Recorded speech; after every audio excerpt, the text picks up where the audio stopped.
বিএনপির চেয়ারপারসন বেগম খালেদা জিয়ার আত্মার মাগফিরাত কামনায় খুলনা মহানগর টাইলস স্যানিটারি বাড়িওয়ালা কল্যাণ সমিতির উদ্যোগে দোয়া মাহফিল অনুষ্ঠিত হয়েছে।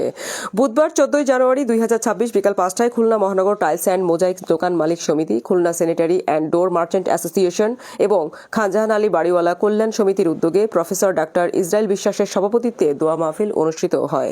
উক্ত দোয়া মাহফিলের প্রধান অতিথি হিসাবে উপস্থিত ছিলেন খুলনা 2 আসনের বিএনপির মনোনীত ধানের শীষের প্রার্থী নজরুল ইসলাম উত্থানের পরে তিনি মুক্ত হয়ে তিনি যারা তাকে অত্যাচার নিপীড়ন করেছে তাদের উদ্দেশ্যে কোনো কটু বাক্য ব্যক্ত করেননি, বরং তিনি শান্তির কথা বলেছেন, সাম্যর কথা বলেছেন।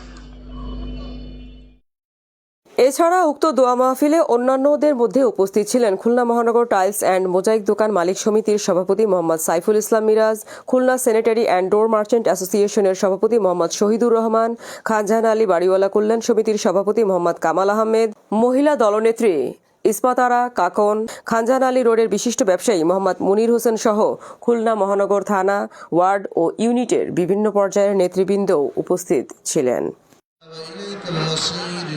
رب ارحمهما كما ربياني صغيرا يا رب العالمين معبود তুমি আমাদের মাবুদ, আমরা তোমার বান্দা আল্লাহ। পিঙ্কি জাহারারা, জেপি টিভি, খুলনা।